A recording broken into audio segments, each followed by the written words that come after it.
To the 54 or 55 of you guys who have left a review on iTunes, I just want to take a moment to thank you. You guys are awesome. I mean, I just remember being excited just getting the first review all the way up to like 54, 55.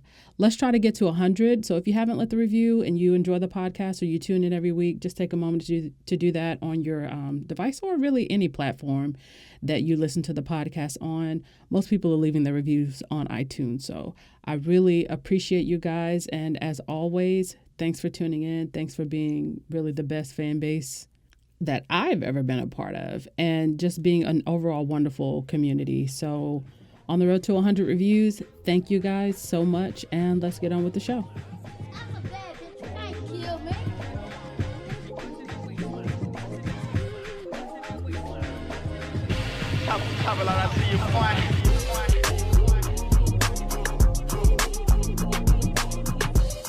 What's up, squad? Welcome back to the podcast. I am V, and this is the Sussex Set. Thanks as always for tuning in. Just to kind of give you a heads up, the charity spotlight is actually going to be at the end of the podcast or toward the end of the podcast. Normally that is in the beginning, but it actually blends in with the upcoming events for Harry. So if you're expecting that, just understand that it won't come first this week. Next week, we'll go back to putting it in the beginning. So just wanted to give you a heads up. So on to the rubbish heap we go. I'm going to try very hard not to talk people to death. I have a lot to say, as I'm sure all of you do. But let's talk about Wimbledon, shall we? Okay, if you're like the one person on the planet who didn't think that Meghan was being unfairly targeted, think again. Now, just last week, we saw Meghan at Wimbledon. It was a surprise visit. It was wonderful for everybody who loves Meghan. If you love Serena and Meghan, like me, then it was a double dose of wonderful. She was there to support Serena, her good friend. I even made a video about that for people who I guess who didn't know that they were friends. Even before Meghan met Harry, she would go to Wimbledon with her white Panama hat, sit in the stands, and watch some tennis. Her being Duchess, that shouldn't change things. Of course, it changes things in terms of her security and how she moves about in the world, but her interests don't change, right? So Meghan is at Wimbledon. She's just kicking it with her two friends that she graduated from college with at Northwestern, Genevieve and Lindsay. So tell me why nobody in the British press said anything about Meghan, quote unquote, being a diva at Wimbledon until now, until this week. Sis was at Wimbledon a whole week ago, literally a whole week ago. I believe it was last Tuesday was when we saw Meghan, Genevieve, and Lindsay at Wimbledon. There were no stories of a royal protection officer saying anything to the attendees. There was no stories, no even mentions of Meghan saying anything to anybody, good or bad. All we saw was pictures of her and her friends. Of course, you can pretty much identify the security if you look at the picture long enough, who's there to be her security. And that's it. Serena won her match. Everything was right with the world. At that time, the British Hooligan media, the British thug press, their main concern was who was Archie's godparents? Who are his godparents going to be? Why are the Sussexes keeping them private? Don't they know we pay for them? We paid all that money for Frogmore Cottage, and the least they could do is let us see who's coming and going in the church. Why they treat us like this? That was the only thing on the hooligan press's mind. They were doing their usual whining, using all of their tools, all of their tricks, trying to guilt the Sussexes into doing what they wanted them to do. Tools such as getting the public outraged, having people scream so much that perhaps maybe the Sussexes would give in and not wait to release the pictures and information on their Instagram account. They were just trying to pressure them to do anything other than what they wanted to do. We see that they didn't. They kind of need to give up on that tactic because that's never going to happen. But that's the only thing that we saw happening a week ago. Come Saturday, the christening happens. The world fond. Everybody looked at the picture of the family. Some people wanted to know where the queen was. I told them Doria was the queen. Archie, we got to see his sweet little face. Kate continued her obsession with Diana and her jewelry. Will's standing up there looking like he hasn't gone number 2 for 2 weeks. But it is what it is. We got the christening picture. Everybody thought it was great. It went all across the world. The hooligans ran the pictures just like Sussex Royal told them they were going to do whenever they got them, whenever they were released. That's when the hooligans would get them. They ran the pictures. And of course they ran the pictures. Why? Because they don't have a choice. They're bottom feeders. They're going to get what they get and they're going to go with it. They were going to use them anyway. They were just trying to get them to release them earlier or get whatever little leaks or information they can get out of them. And again, that's not how the Sussexes work. But cool. Everybody was at least on the same page after the christening was done. Okay. Even KP posted the picture on their IG. Now that didn't stop cam bots from going to the Sussex Royal IG with passive-aggressive comments, which is what they always do. I made a video about that too, so I'm not going to talk about that. That's my whole point. But by the way, the discussion is pretty popping over there, so check that out if you're interested. But we know they're passive-aggressive. That's just how they operate. But beyond that, everybody's just doing their thing. Okay, all went well for about 36 hours. On the royal front, everybody was cool. But during that time over here in America, a disgusting creep got arrested again. His name is Jeffrey Epstein. If you have not heard, he is a wealthy human trafficker of underage girls. That's who he is, okay? He's a buddy to the president of the United States, the current president of the United States. But guess what else? He's also buddy-buddy with Prince Andrew, the Duke of York, the brother of the first in line to the British throne. And that's how we got back at Wimbledon. Nobody was thinking about Wimbledon until Jeffrey Epstein got arrested. Everybody was still geeked over the Archie christening photo. Nobody was thinking about Meghan's appearance, such a minor appearance, until it came time for the press to do their jobs, which we know they are not trying to do. They are not into hard news. They're into that fluffy stuff because that fluffy stuff is what sells. I find it weird and sad that out of all of the people in the royal family, Meghan is the punching bag for the hooligan press. We knew that. It was that way from the beginning. It was that way before she was an official royal. But my question is this. What would the hooligan press do if Harry married their perfect English rose, this imaginary English rose that they talk about that they wish Harry had married? What would they do? In light of this Jeffrey Epstein news, would they just sit back and let the American media handle it and say nothing about Andrew's connection to this man? Because if that's the case, I think the British public, they need to raise their standards a little bit. They need to raise their expectations for their media. Because it's not like this story does not involve someone who they are also paying for. Like they said, they were paying for Harry and Meghan's renovation to their home. The royal family is not above reproach, and they should never be above reproach. But as it stands, the hooligans, they have gone in on a pregnant woman for her entire pregnancy. She's a woman of color, and now she's a new mother. They're going against Meghan in an effort to distract from the actual disgusting behavior carried out by actual members of the royal family. That's why I tell people, these people are not outraged about no cottage. They're not outraged about renovations, just like they're not outraged by somebody spending £1 million on a damn driveway. They're not outraged. They're phony. They just want to keep trashing Meghan, every little bitty thing, whether it's her hair looking a little messy, or it's her wearing her Panama hat, or it's her daring to go to Trooping the Color, however you say that shit, excuse me, with her post-baby body and fat shaming her. They don't care about no budget. They don't care about the sovereign budget. They don't care about whatever the queen allocates for these people to do to their homes and their properties, or her properties, really. They don't care. Because if they don't care about Prince Andrew being someone who has sexual relations with underage girls, then they don't care about none of it. They're simply racist. Racist. That's all they are.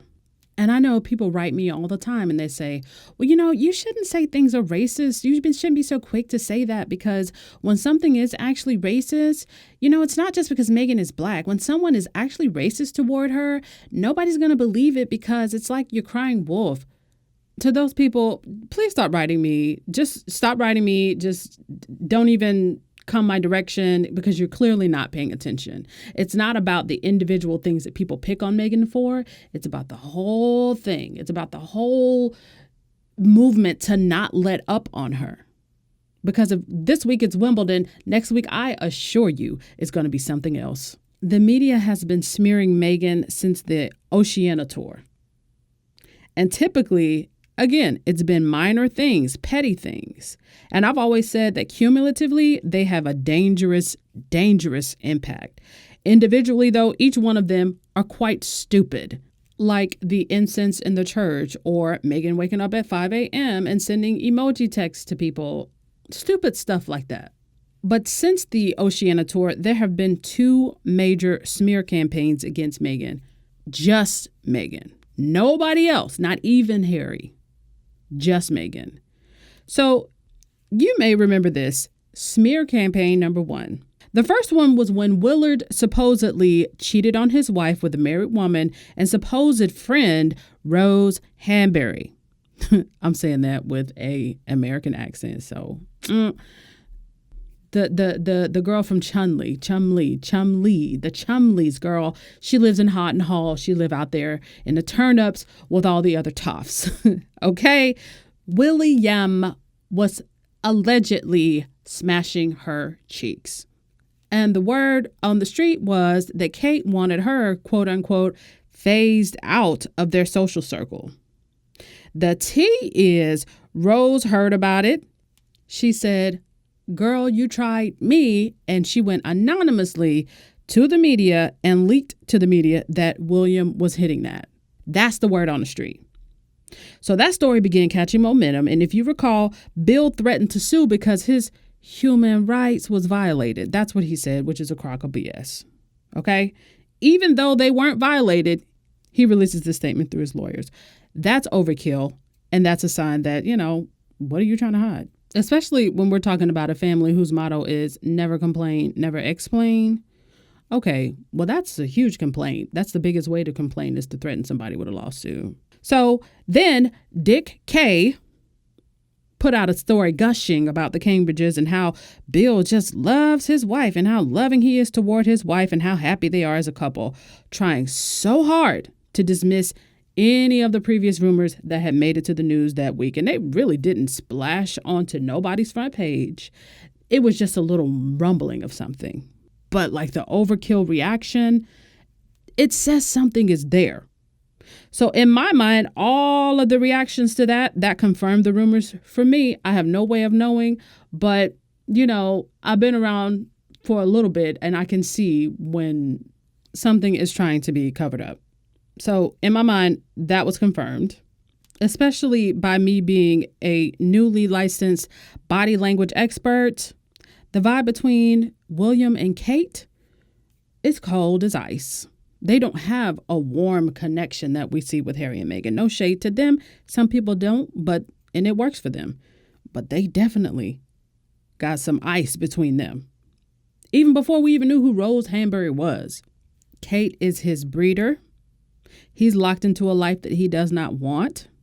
She wants him, but he wants a life of freedom, and they both want the perks without the work. Talk about living off the British people, okay? Then what happened? During that time, or shortly after that time, we started seeing stories about Harry and Meghan being shipped off to Africa for 2 years.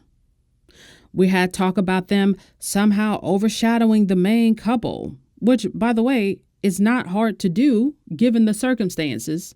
Okay, given the work ethic that we know Kate and William have not shown. I'm not saying they don't have it, but they haven't shown it.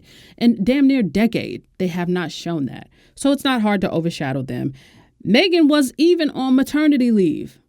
when all of this Africa stuff started coming out. And I'm not talking about the Africa tour. I'm talking about the article that said that they were going to either be going to Canada or they were going to go to Australia, but they had to get the hell up out of England because William and Kate, they got to be number one, essentially. Okay, all of that stuff started to come out after the Rose stuff started to come out. And of course, that started to take on a life of its own, and it only reflected poorly on the Cambridges. Well, and the rest of the royal family, because, how do you let one person decide to ship off a whole family to another continent just because you're insecure about how the people see you? But still, the key word here is distraction. The media focused on that as opposed to focusing on the fact that this man in direct line for the throne is allegedly stepping out on his family. So among other things that was said about Meghan, that was the main crux of smear campaign number 1. Okay, major smear campaign number 2 is upon us. Over here in America, the American media are going in on Jeffrey Epstein. Every possible outlet, print media, radio, television, they are hitting it hard and they're hitting it fast. Okay?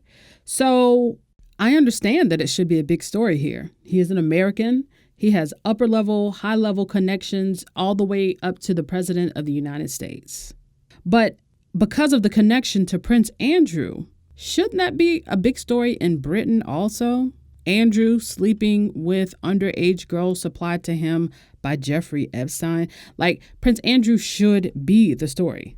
It doesn't matter whether Andrew actually cooperates with the investigation. It doesn't matter that the FBI is not going to come after Andrew, because they're not going to come after Andrew. They're just not going to do it. Okay? It doesn't matter if you do have Andrew in pictures. Excuse me. You do have Andrew in pictures with underage girls. So they're not going to come after him. But it seems like the British press should at least hold him to account, right? Because you are paying for these royals after all, right? I mean, one of the people who basically lives off of the British people and lives for free for the most part, and has his whole life and will continue to do so for the rest of his life, wouldn't using the same standard on him that the American media is using on Jeffrey Epstein for the same, maybe not the same crimes. Maybe when you look right down to it, sexual intercourse with underage girls, that's really an egregious crime. Jeffrey Epstein is a trafficker. Okay, so I'm not saying Andrew is a trafficker, but it seems like that's egregious enough to hold this man to account, even if it's just in the court of public opinion. And there are other connections too. Andrew asked Jeffrey to loan his ex-wife £15,000 to help her with some of her debts. Now, call me naive, but that's a good friend who's going to lend you that much money. I don't care if they have gobs and gobs of money. That is no small sum. And the fact that you feel like you can fix your mouth to ask somebody for money and they deliver, oh, y'all tight. Y'all buddies, y'all friends. Because Joe Blow, who just met you one time, not going to do that. Now, I know Andrew has status and perhaps clout by him just being related to the monarchy of England or the monarch of England, but you have to be very comfortable with someone to ask them for any money, let alone thousands of pounds. So instead of the hooligans metaphorically sending Andrew to the gallows, which is where he belongs if you ask me, over his seedy connections, they have zeroed in on Meghan and Wimbledon. And remember, no one said anything about Meghan telling the people they can't take pictures last week when she was at Wimbledon, where people could actually take photographs of her. So now it's becoming a cycle, right? It's so predictable.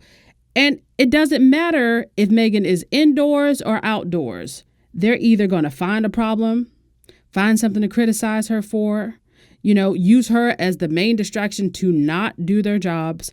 Because again, she sells their papers on top of all of it. But there's danger in one person selling your papers. You're relying on one person out of all of the people in this family to create profit. In which we know that once you have made profit and once you've identified where your profit is coming from or your profit source, you're going to beat that thing into the ground until it's dead. And I'm not talking about Meghan. I'm just talking about doing what works. If you're selling 10 colors of shoes and 9 people out of 10 people are buying the red, and then one person comes along and buys the white, you're going to double down on red shoes because that's what's selling.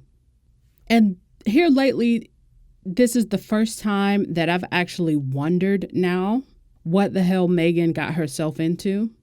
Now, I know she's a strong person. She's a smart person. She's got a good head on her shoulders. But it just seems so cruel to me for one person to have to put up with all of this BS.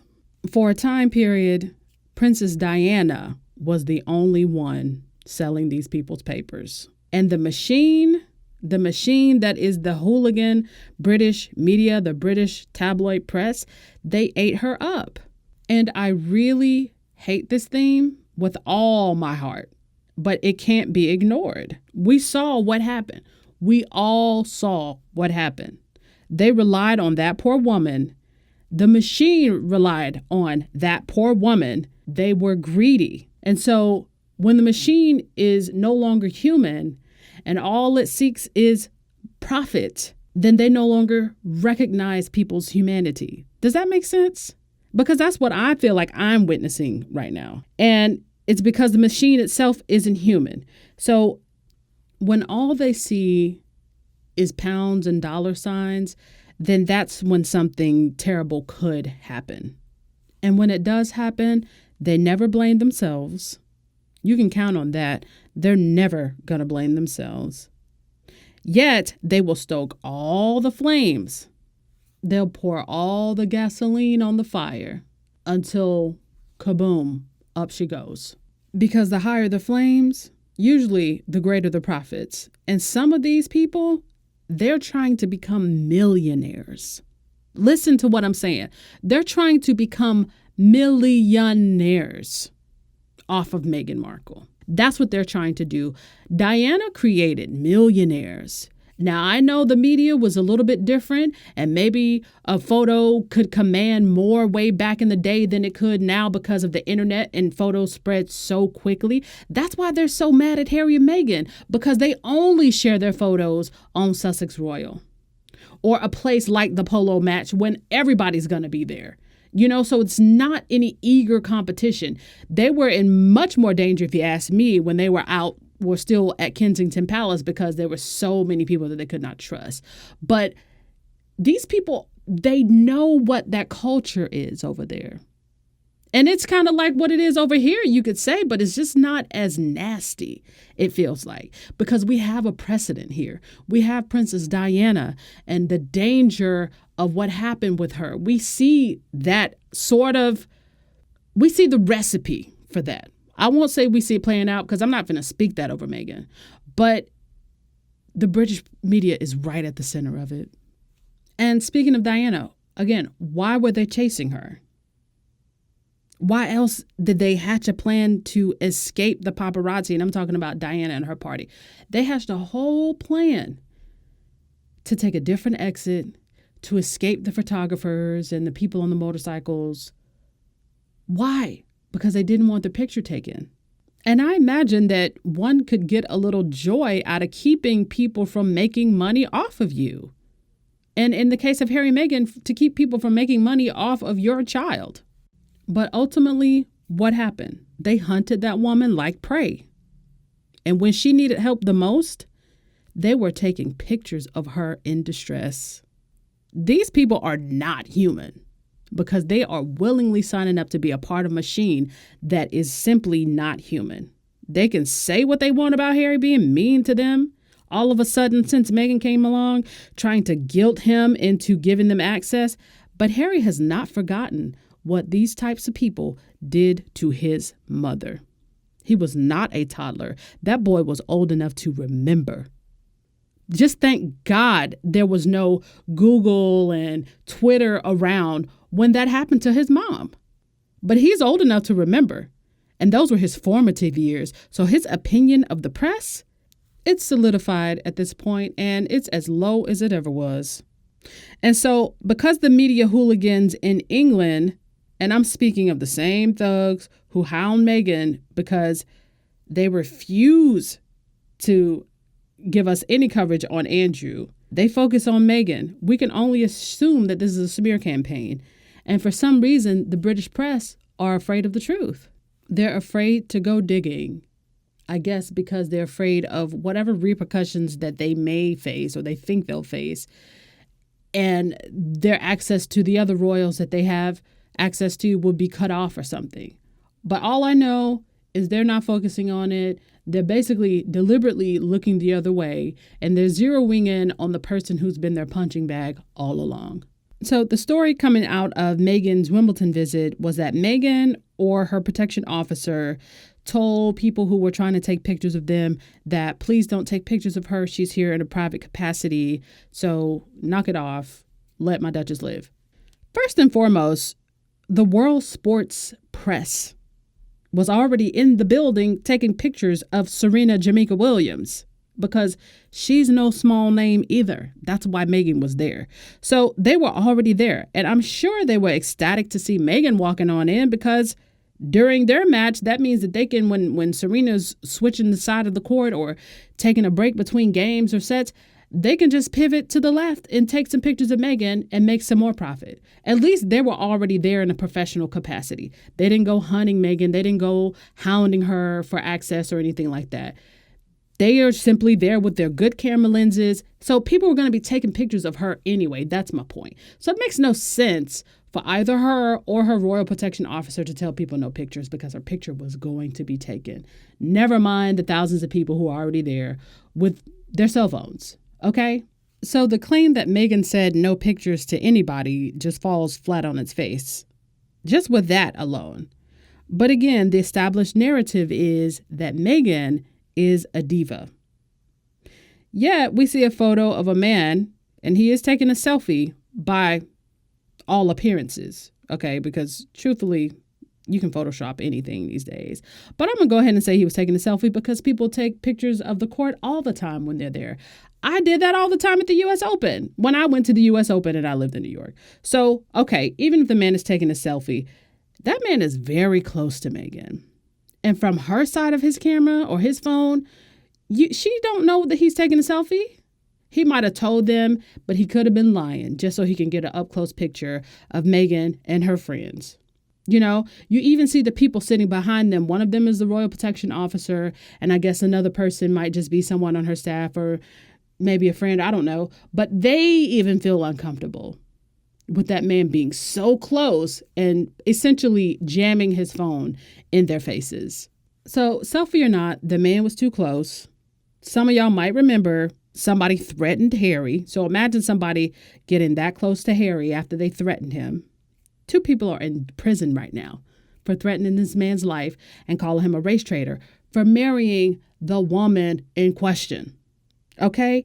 And then people kind of laughed at this, but I was pretty serious. When she sat down or she had just made it to her seat, there was a woman sitting behind her with this really sour look on her face. She had on sunglasses, so I can't say 100%. Can't read her, 100%, even though I'm a body language expert. But her arms were crossed, and she just had this whole stank vibe about her, at least in the second that the picture was taken. And I posted it. But my point is, you don't know how people feel about you when you come around, especially when you're the number one target in the press.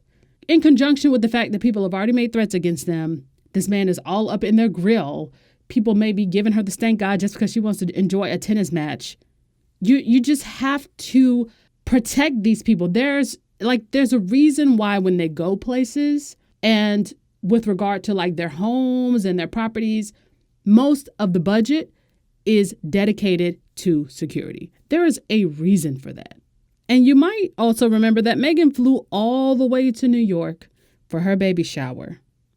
And some chick waited for Meghan to come out of the building. I guess she was coming out of the hotel and getting into the black car. And she yelled out, "Charlatan Duchess." You might not have seen that video, but that really disturbed me because she was just mere feet away from a pregnant Meghan, yelling out "Charlatan Duchess" all the way in America. In America. Yes, she's from America, but she lives way over to where the way over in England, where the British press is basically talking about her. But see, again, stuff gets worldwide. Becky's be worldwide. Bitterness is worldwide. So if someone tells you, hey, no pictures, or at least not this close, I just don't see how that's a story. But apparently that's the biggest story there is. Because the true biggest story there is, nobody in the British press wants to talk about it. And even though Meghan doesn't read these papers, Meghan knows the narrative that's being crafted about her. She may not know the specific things that are written, but Harry does. And royal protection officers do. That's their job. So they're simply doing their jobs. Again, most of the money surrounding them and their travels and their goings about is spent on security.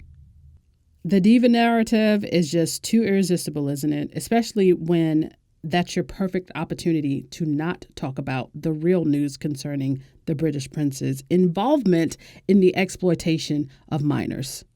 That would just be too much to ask, wouldn't it? And so they smear. That's just what they do. So when there's a third smear campaign, just understand what it is. Because to me, when I see it, that's what keeps me from getting so agitated. Even though it's bothersome, it keeps me from being super emotional about it. Because if I don't check that, dude, I might kind of go crazy. Because you see something unfold. You could see something unfold in front of your eyes, or convince you see something unfolding in front of your eyes that is sinister. So again, we saw a smear campaign. We're seeing a smear campaign, and we will see another smear campaign. It's up to the media outlets outside of the hooligan press to hold them accountable. I know there's been little drips of that, bits and pieces of certain publications, some major, some minor, talking about how ridiculous they are to go after her. But I think at this point, we need a movement. We need to amplify those voices and platforms that do speak out against that, and to help them speak out on the hypocrisy of it, because again, it is dangerous. And we see a little bit of it here and there with the media increasingly turning to social media for their news content now.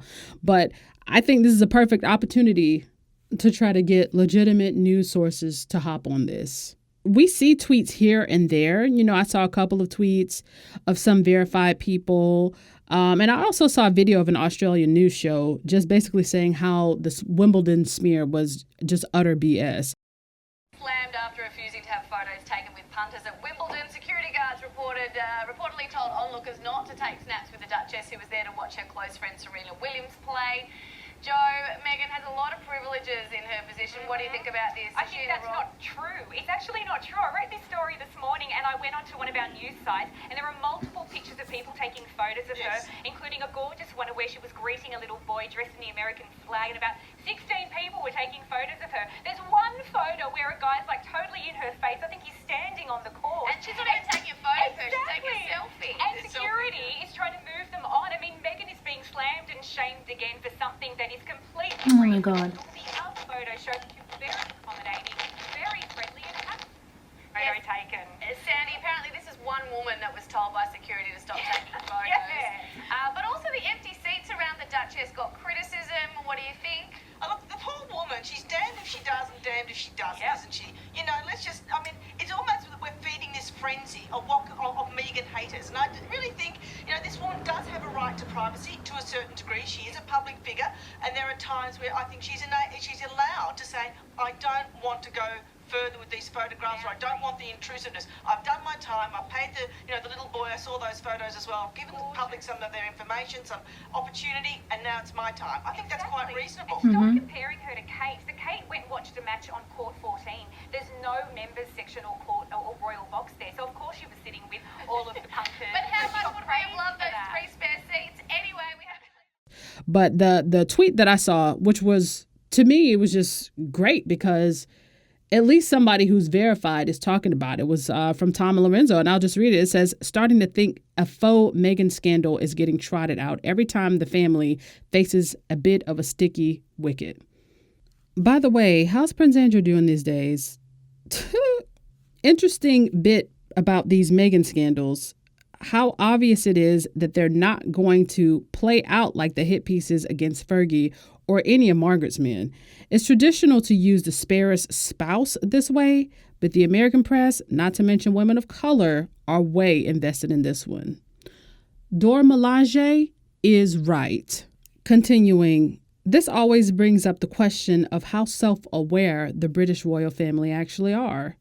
It's hard for us to believe that Harry didn't understand it would play out this way, given the family's history, but it's also hard to believe that he'd willingly subject Meghan to this sort of thing. I'm glad they tweeted that. I mean, essentially, the British press, they are cowards, and those who choose not to speak up, even though they see what's happening, they're cowards too.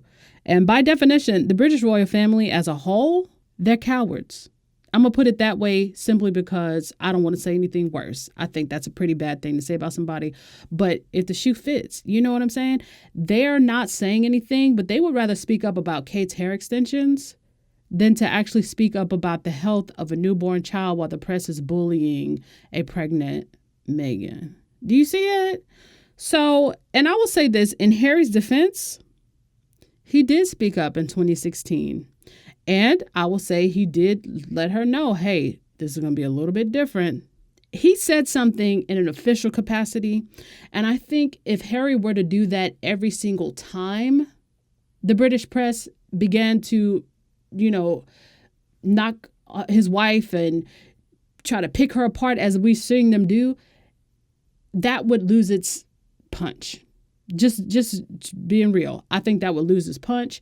So instead, they're going about it in a different way. They're basically showing them what they would put up with instead of telling them what they would put up with.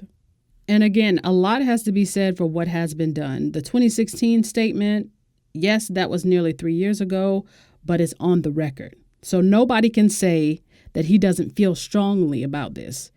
We see that he has already sued Splash News, that organization, and he won. And Sussex Royal is now dictating the narrative for the Sussexes, and increasing numbers of people are recognizing that. They've essentially cut the media out of breaking their news. They can break some other news, but they can't break Sussex news. Harry and Meghan, and maybe Buckingham Palace, if that's what Harry and Meghan want to happen, they're breaking Sussex news. Ain't nobody in the British press breaking no kind of Sussex news these days. So to me, that's one way of showing them what's acceptable and what's not. But we know the British press is going to do whatever they want to do. If this man released a statement every 6 months, they're still going to harp on Meghan to keep from talking about Andrew. They're still going to harp on Meghan to keep from talking about Rose Hanbury. So I won't say Harry is powerless, but I'm saying he's using his power in productive ways of protecting his own family. But in a way, smear campaign number 2, this current smear campaign, I think it doubles as retaliation and distraction.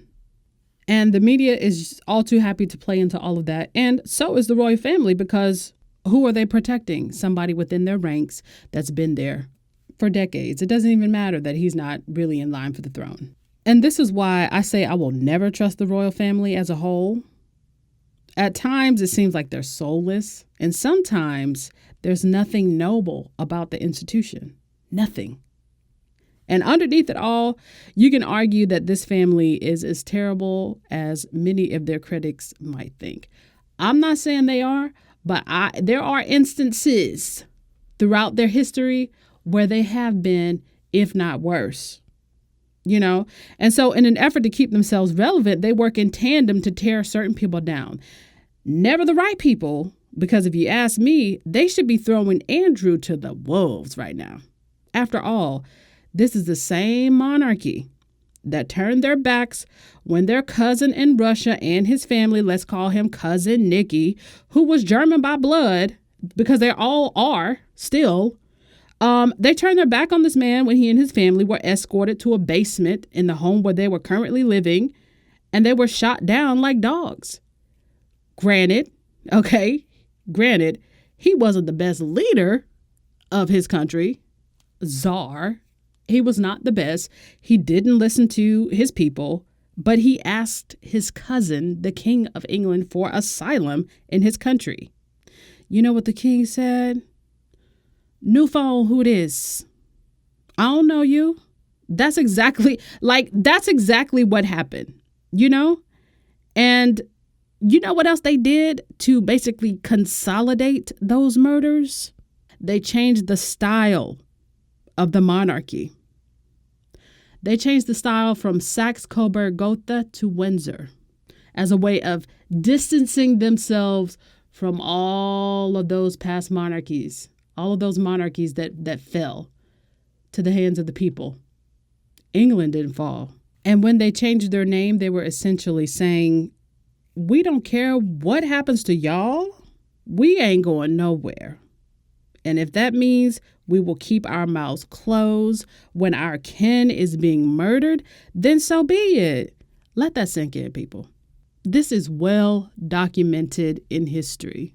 And we saw what it took just to get the Queen to come to London after Diana passed.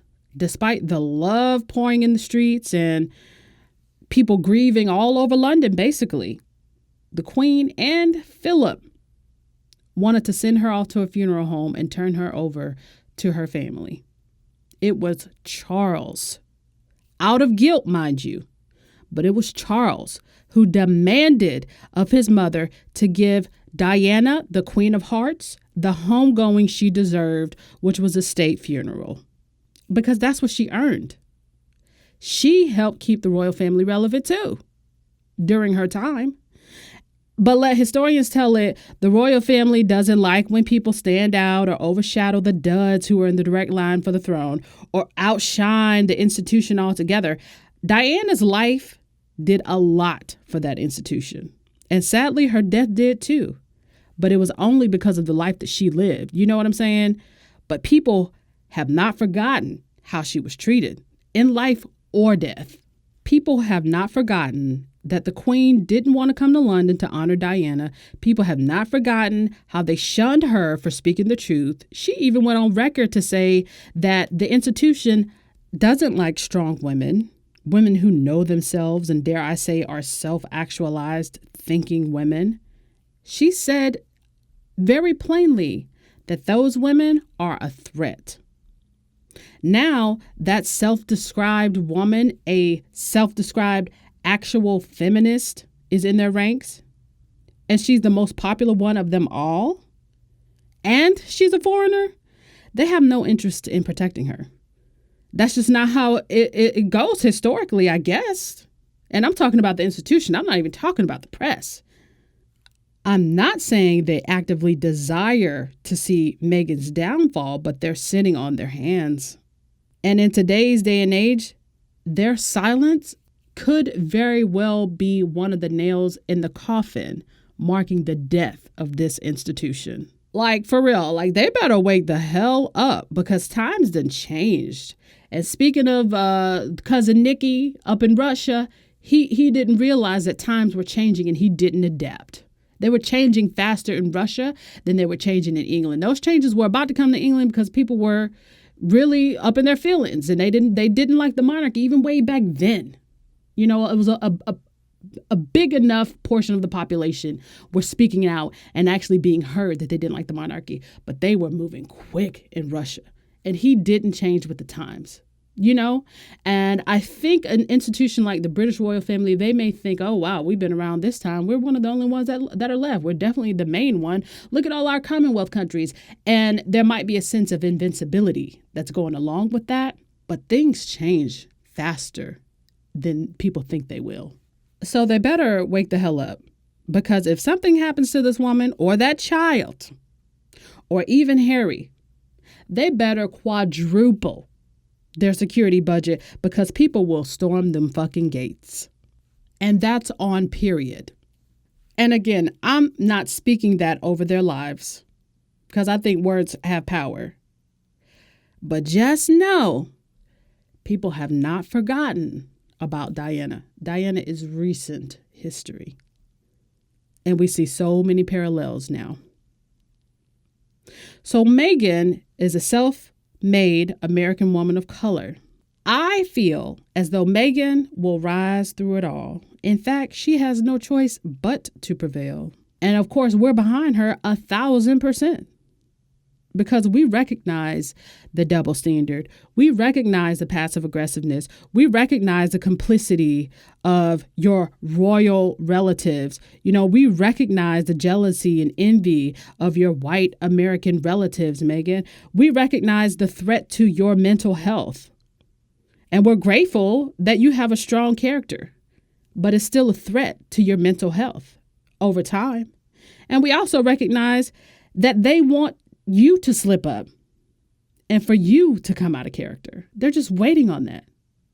But we see you and we're here for you and we're not taking our foot off their damn necks. We recognize the tricks and we see what they're rooted in. We have to continue to push the American media to expose the British media for what they are, which is hooligans out for blood. So I need all Black women with media influence or even a large following on social media to call the British media out. Or even mention the disgusting way that Meghan is being treated.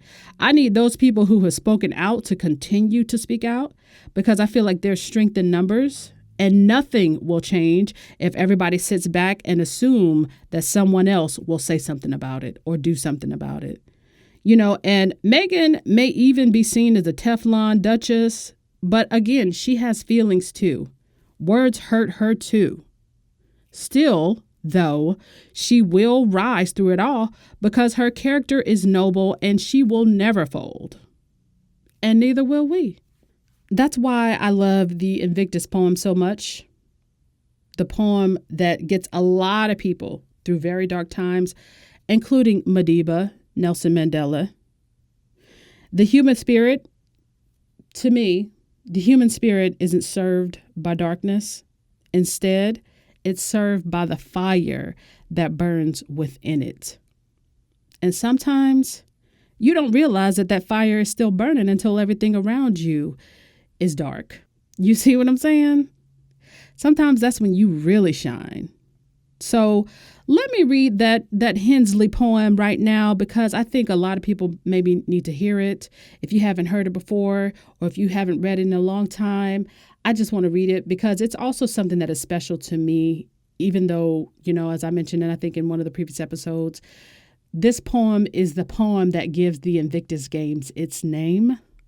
Harry was inspired by that poem in conjunction with the people from I can't remember the name of the games in America, but when he started the Invictus Games, he had this poem in mind. But this poem is very special to me because there was a time in my life where I said this poem every single day, almost like a prayer, for years, because it was just so dark. Like I almost didn't really even see a purpose in life, not to say I was depressed or suicidal, but it was just kind of like, I needed to acknowledge the force that was within me and stop giving so much credence and so much weight to things that happen outside of myself. I needed to feel like I was in control of some of the things that happened in my life. You know what I'm saying? And thankfully I'm past that kind of darkness, but this poem really, it was very ritualistic. Like I said, at the same time, every single day. And today I can quote it to you word for word. I'm going to read it right now because I don't want to mess up, but that's just how powerful this poem is. And remember, Nelson Mandela, it was powerful for him too. And of course, that was actually one of the reasons that I began to zero in on the poem because anything that I went through in my life was nothing compared to what Nelson Mandela must have gone through in his. So, Invictus, dedicated to Meghan.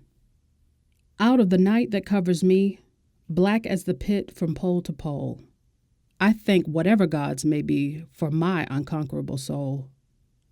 In the fell clutch of circumstance, I have not winced nor cried aloud. Under the bludgeonings of chance, my head is bloody but unbowed. Beyond this place of wrath and tears looms but the horror of the shade. And yet the menace of the years finds and shall find me unafraid. It matters not how straight the gate, how charged with punishments the scroll. I am the master of my fate. I am the captain of my soul. So that's what I want people to remember. And this is why I want people to continuously, or at least regularly, hear the phrase, I'm a bad bitch, you can't kill me.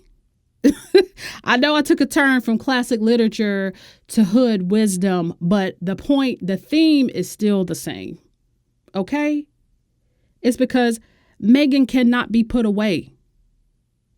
And she certainly can't go away at somebody else's request, whether directly or indirectly. She is a bad bitch. And a bad bitch she will remain, okay? Now, I'm sure she sees what the British media is trying to do. And I hope she sees that and she thinks to herself, girl, you can't diminish me. You can't shame me. You can't embarrass me. Girl, you can't put fear in me. You can't change me. Girl, you can't remove me. And do you want to know why? Because I'm a bad bitch. You can't kill me. You can't kill me, sis. And we know this because Meghan has uncommon strength to her character, her virtue of being a woman raised by a black queen. She is a woman of color, but raised by a black queen. She has a solid but quiet strength about her. And if you ask me, they're only making her stronger. And me, I only exist to build a community that lets her know that, sis, if you need us, we have your back. Just say the word. I don't think she ever gonna say a word, but we here if you do. Boo. So let's move on with an upward. As you know, the premiere of The Lion King is coming up in mere days. The premiere in Europe. I think they just had the premiere in America last night. So cool. Yeah, so that one is coming up. We know Harry's going to attend that one. And I actually have a strong feeling that Meghan will be there too, as it gets closer, because between Wimbledon and her appearing at Wimbledon and the baseball game and the polo match, I feel like she's going to show us some love, and we know Harry's going to be there. Like I said, we knew that almost 2 weeks ago, or at least a week ago, because of his interest in raising awareness for the Wildlife Conservation Network and the work that they do to increase Africa's lion population. So, which actually leads me into the charity spotlight. So, The Lion King is great for the glitz and it's great for the glam, but Disney, Prince Harry, the World Conservation Network, and the Lion Recovery Fund are all collaborating to make real change in Africa to increase the lion population. That's the main reason why he's going to The Lion King. It's not to meet Beyonce, although we know that has to happen. Beyonce, girl, please just show up, girl. Just show up. Even if it's just for like 10 minutes, just do the red carpet and get back on your G6 and go back to LA, to your compound. But we need these pictures. So that's all I'm saying. So Disney, again, along with the Lion Recovery Fund, is promoting #ProtectThePride. And Disney's support of these two organizations has a goal of doubling Africa's lion population by the year 2020. That's great. That's great. In addition to trying to recover the lion population, they want to engage communities and ensure that the future African wildlife and their habitats will continue to thrive. So how are they going to do that? They're going to leverage the global audience of this celebrated franchise, The Lion King, because to be honest, it stood the test of time, honey. But they're going to leverage the audience and promote protect the pride. While they have our eyes, they have our ears, and they have a heart. And so I think that is awesome because truly the Lion King is going to be a global event. So Disney and the Lion Recovery Fund are urging moviegoers and wildlife lovers around the world to participate in this lion recovery effort. Now, the sad thing is most people don't realize that since the Lion King was made all those years ago, half of the lion population in Africa has been depleted. It's like if half of the people in our respective communities just disappeared, So because of the lack of awareness, lions and the conservationists, they're not receiving the support that they need to stop the crisis of a dwindling lion population. So with the Lion King, we're hoping that there is true power in storytelling. And of course, Disney hopes to inspire people, especially young people, because young people they are who we rely on to make the differences in the future.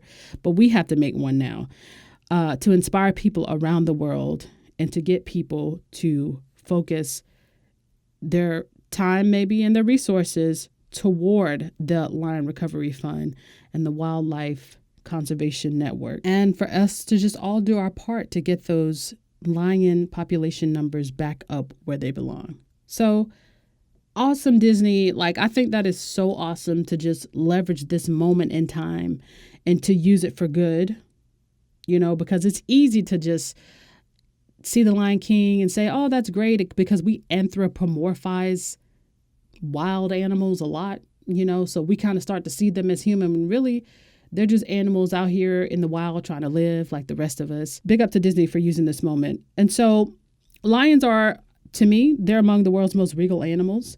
They add to the habitat of the wild and they keep the balance of their habitat. So how can you help to protect the pride? Well, to learn more, for one, you can go to the Lion King Protect the Pride website. I will have that linked. And you can spread the word. Just retweet it, tell your friends about it, put it on Facebook. And you can join the conversation and raise awareness of the crisis that lions are facing using the hashtag The Lion King and hashtag Protect the Pride. Or you can contribute to the Lion Recovery Fund to help protect lions that way. So go to lionrecoveryfund.org to find out more, or you can go to wildnet.org, just like it sounds, wildnet.org, which is the Wildlife Conservation Network website, and you can contribute there. It's going to go to the same place. So thank you, Harry, for shining a light on that. I look forward to seeing you guys at the Lion King European premiere. Thank all of you guys for listening. If you have made it this far, I just want to say thank you. I love you. Be encouraged and just continue to shine your light, because if you don't, can't nobody else shine it for you. Let's just all take a cue from Meghan. Just go out and live your best life despite the fact that the enemies want you down. Keep your head to the sky, girls and guys.